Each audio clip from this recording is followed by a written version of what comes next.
اور جو ہوا وادی طائف میں، جب مکے والوں نے فیصلہ کر لیا کہ آپ قتل کر دو، ابو طالب بھی فوت ہو چکے ہیں، آپ کوئی اندیشہ نہیں، کوئی خانہ جنگی شروع نہیں ہوگی، کوئی انٹرا ٹرائبل وار نہیں ہوگی، تو آپ طائف گئے ہیں، شاید وہاں کے 3 سردار تھے بڑے، اور یہ طائف اصل میں قریشی کا سب سمجھیے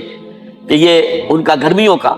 یہ صحت افزا مقام تھا، یہ تمام جو سردار تھے مکے کے ان کی جائیدادیں وہاں تھی، باغات تھے، اور وہاں کے بھی 3 سردار تھے، تو شاید ان میں سے کسی کو اللہ توفیق دے دے۔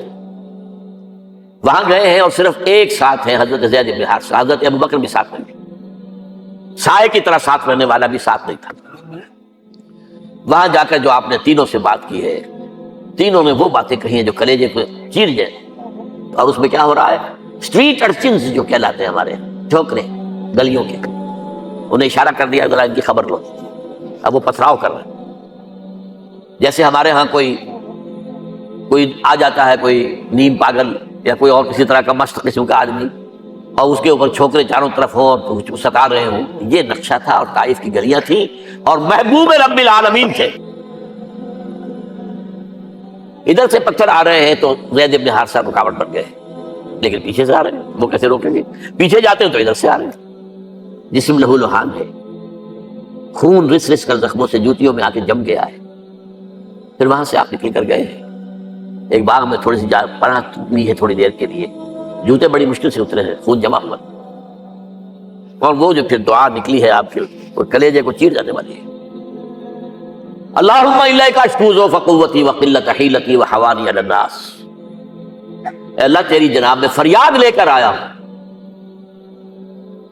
اپنی قوت کی کمی کا، اپنے وسائل کی کمی کا، اور لوگوں میں جو رسوائی ہو رہی ہے، الی من تکلنی الی بعید یتجہمنی او الی عدو ملکت امری، مجھے کس کے حوالہ کر دیا ہے، مجھے دشمن کے حوالے کر دیا جو چاہے میرے ساتھ کر دے۔ لیکن پھر مقام عبدیت کا ظہور ہوتا ہے، ان لم یکن علی غضبک فلا ابالی، اے اللہ اگر تو ناراض نہیں ہے، مجھے اندیشہ یہ ہو گیا کہ کہیں تو ناراض تو نہیں ہو گیا ہے، کہیں تو نے میرا ساتھ تو نہیں چھوڑ دیا ہے، اگر تو ناراض نہیں ہے تو مجھے کوئی پرواہ نہیں، جو ہو سو سر تسلیم خواہ میں جو مزاج یار میں آئے۔ واپس آئے ہیں تو مکے میں داخل نہیں ہو سکتے تھے، بات تو قتل کا فیصلہ ہو چکا۔ بہرحال یہ چند باتیں میں نے آپ کو بتائی، باقی تو یہ کہ غار ثور ہے کیسی کیسی، اور پھر غزوہ بدر سے پہلے کی رات ہے، اور وہ آپ کا زندگی کا طویل ترین سجدہ ہے، اس میں جہاں تک یہ الفاظ بھی آپ نے کہہ دیا، اللہ اگر کل یہ جو 313 یہاں جمع ہیں اگر یہ ختم ہو گئے تو پھر قیامت تک تیرا نام لینے والا کوئی نہیں ہوگا، میں آخری رسول اور میری یہ 15 برس کی کمائی ہے۔ اس وقت کہا حضرت ابوبکر دو پیردار کی حیثیت سے کھڑے تھے، حسبک حسبک حضور بس کیجئے بس کیجئے۔ بہرحال بدر ہے، احد ہے، زخمی ہوئے ہیں، دندان مبارک شہید ہوئے ہیں، خون اتنا بہا ہے کہ بے ہوش ہو گئے ہیں، اور خبر اڑ گئی ہے کہ آپ شہید ہو گئے، یہ سب کچھ، اور سب سے بڑھ کر حمزہ کی لاش سامنے آئی،